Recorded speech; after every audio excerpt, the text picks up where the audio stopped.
The world, make it a better place for you and for me and the entire human race. There are people dying. If you care enough for the living, make a better place for you and for me. Everybody, just dropping a short video to share with you that I got my juice steamer. And the other day I had planned on using it, but I am so busy filling orders of Lady Cheryl's products that I did some research, and I'm glad that I did, because I learned that my muscadines, the flavor of them will be enhanced if you freeze them in your freezer, of course, for 2 weeks. So I was excited to wash them. They were in the refrigerator, and I was totally surprised. I drained them real good, and they weighed 9 pounds, which means I should be able to make between 2 and 3 gallons of wine, depending on the alcohol content and the amount of sugar and yeast that you use. So I will be making the wine 2 weeks. I will start from today. I will start the process, and I'll keep you abreast to what's going on. I'm doing a voiceover because I'm helping Bria with her virtual kindergarten class over the computer, and they're making a lot of noise. Okay, talk to you soon. Hey, everybody. Well, I can't even see my water feature. I didn't water the food floors for the last 2 days because we got a little rain, but my goodness, sweet potatoes are growing like crazy. And I thought I'd just come and walk around and show you a few things. Wow, so pretty. So I'm outside of the greenhouse, and it looks like a jungle. Wow.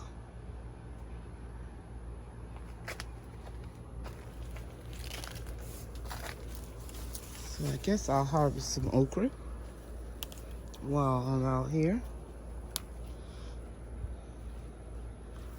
It's a little small.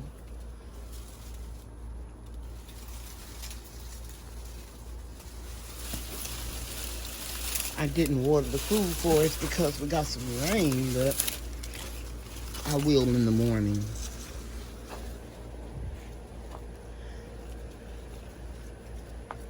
Uh-oh. This part isn't hard, but it's hard to come off.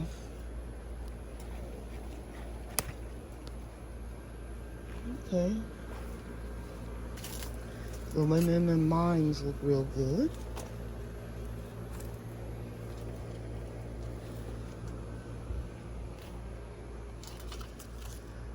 More berries. Oh wow, these sweet potatoes look good too. I hope it isn't all these. And I'm sure we'll get some nice sweet potatoes. This is from the emergency garden. Wow. Okay, let's go to the greenhouse for 2 days because I was busy working on my orders, and look at these peas and beans. Wow, Bria's gonna have a fit when she sees them. Really growing like crazy. Up the little makeshift trellis.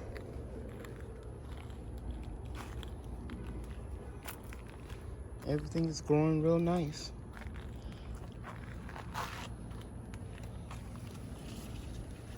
I can harvest this pepper.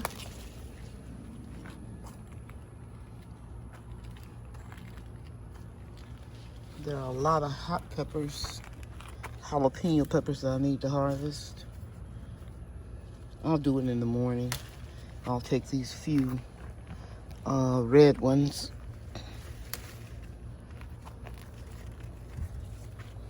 But I just got back from the post office,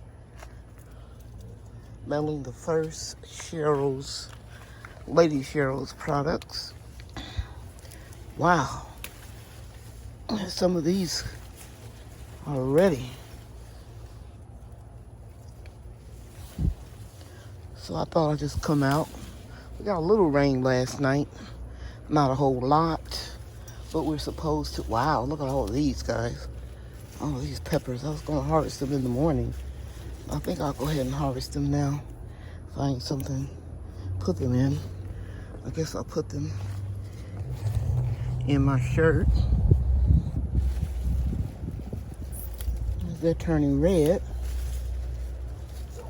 which means I could have harvested them a while ago. So I'll come back with a basket tomorrow. Okay. It's a big plant. So Pepper Lane. It's looking good.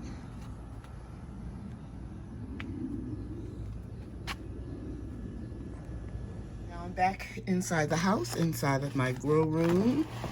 And my seedlings are looking terrific. I know I've been busy with the product line and I haven't made any videos, but I still have been taking care of business. As you can see here, no fungus, no gnats, and everything is looking green and wonderful. And these are all kale, and collards, mustards, several different types of each variety that I named. Aren't those looking good?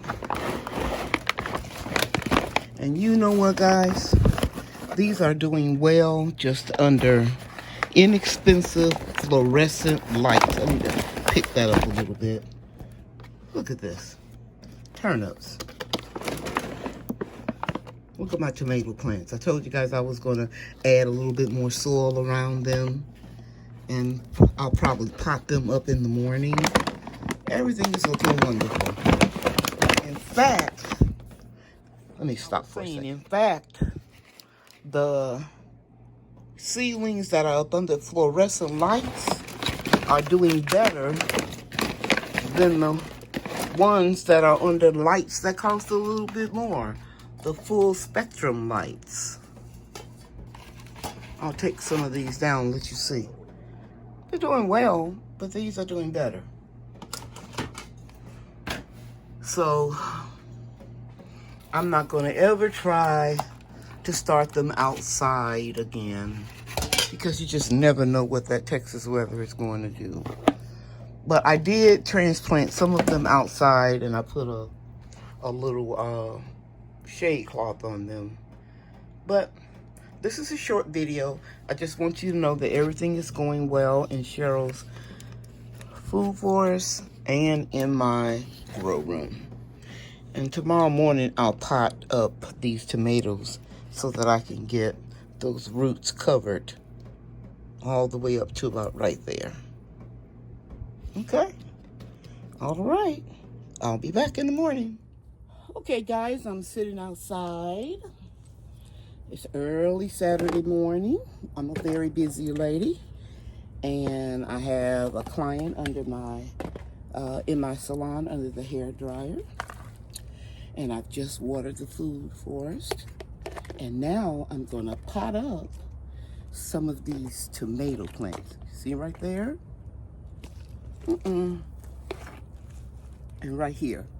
And this is some soil that I used to grow squash in, and when I came back from vacation, the squash bugs took it over, so I just took it out. So this soil is new. It doesn't have a lot of compost in it because it was emergency garden soil, and I had ran out of compost, and I like black cow, but couldn't find it anywhere in my area.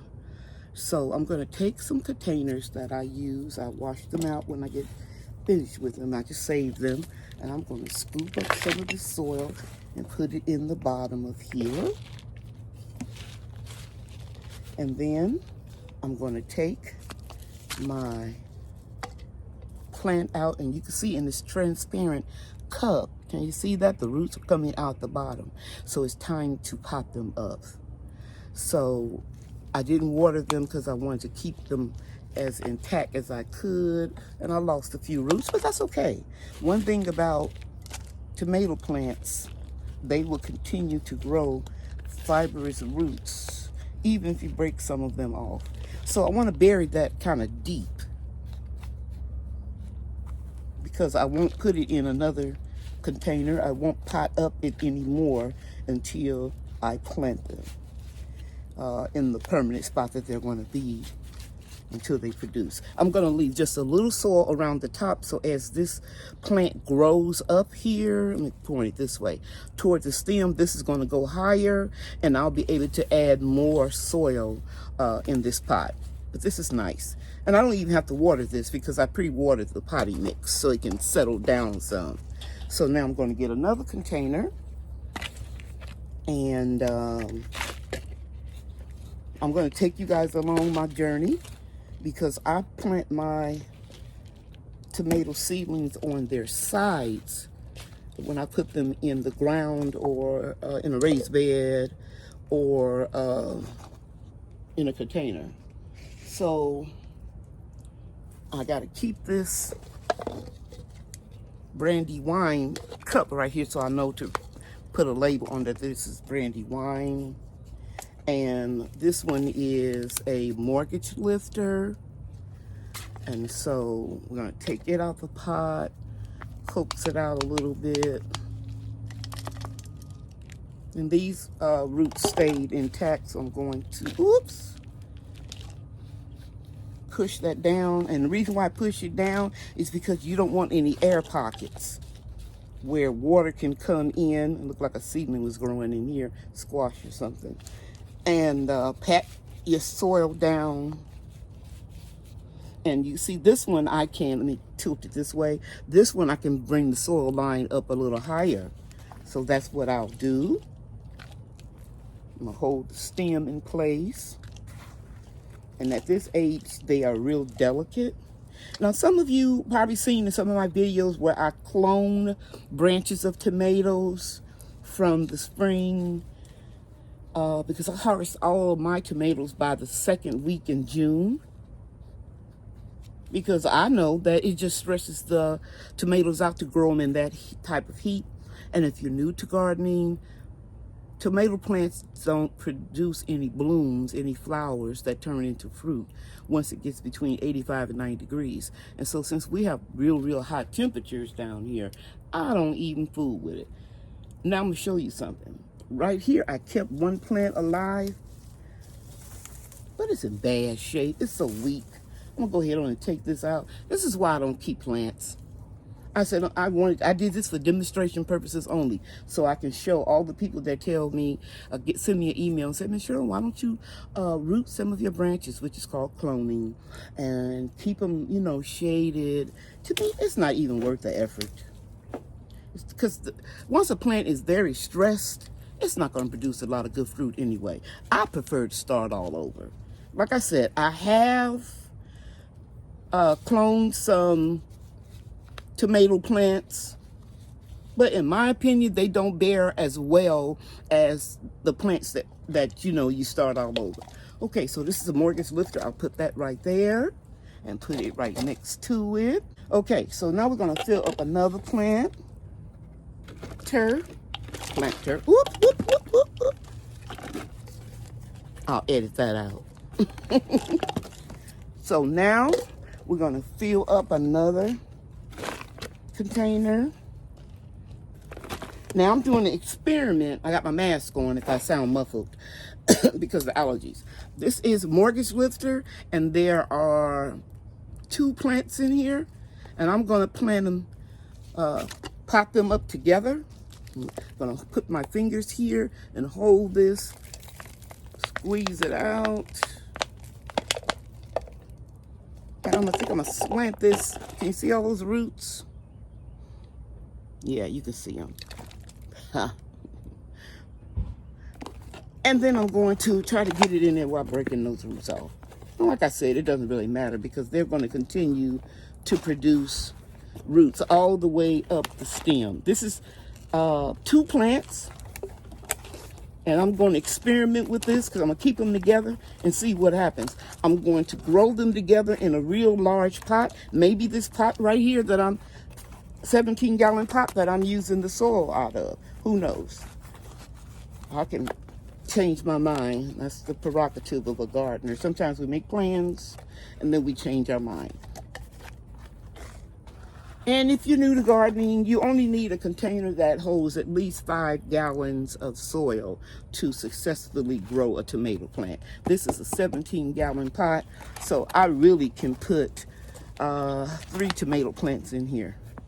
Okay, so now let's keep this mortgage lifter right here. I've got 2 more. And if they are the same, I'm going to grow them together. They are Brandywine and Brandywine. This is my time to experiment because I have a lot of more of these containers that I use for my emergency garden for the sweet potatoes and okra. So that okra, you know, as soon as it starts getting cold is around the time that I'll start transplanting these tomatoes outside because these are going to go into my greenhouse. So I'm going to use that okra, 2 of those okra containers as well. And I'm going to put these 2 Brandywines. As you can see, they're not growing as prolific as the mortgage lifter, but they do produce a beautiful tomato. Okay, so now I'm going to take some soil. Just put this right there for now. And I'll just put it in here. And by the way, whenever I buy clearance plants on sale, and it's just, I've had it for years. You can see a crack right here in this container. I wash them out with a little Dawn dish soap and a little bleach, and turn them upside down, rinse them out real good, and then I use them over and over when I'm potting up my seedlings. So I'm going to put a nice amount of soil since these are not that tall. So it's about halfway full.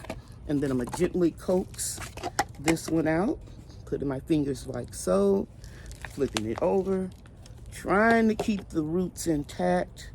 And I was able to. And we'll put one right here and push it down. And we're going to do the same thing for this one. See all those roots there? I'm going to try to keep them intact. And I was able to push it down and kind of get that soil to break up around the stem, but not breaking the stem. Just pushing the soil down, making sure that there aren't any air pockets. And I can grow tomatoes all year round in my greenhouse. And as you can see, I'm just taking my soil and mounding it around here. And I will put my cup right here so I'll know what I have. Brandywine, mortgage lifter, and Brandywine. So these 2 are Brandywines, and these 2 pots are mortgage lifter. Okay, I hope I showed you something you can use. I'm going to water these in well with a little liquid fertilizer because they can use some food now. And these will go back into my home after I say a prayer over them to make sure I didn't bring any fungus gnats in here with me. And I'll put a little neem oil in my water in my fertilizer, my liquid comfrey fertilizers that I make. You can check out my playlist for fertilizers because I'm all organic and I don't tell anybody what to do in their own garden. So if you use chemicals, that's, you know, if that's what you do, that's what you do. But I prefer organic gardening. Okay. Thank you guys very much for watching this video. And I hope you have a wonderful weekend. Again, I want to thank those that order products from me, from my Lady Cheryl's product line. All of your orders most of them went to the post office on Friday, and you will receive them on Monday or Tuesday. Bye now. Take care, everybody. You know I love you, and God loves you too.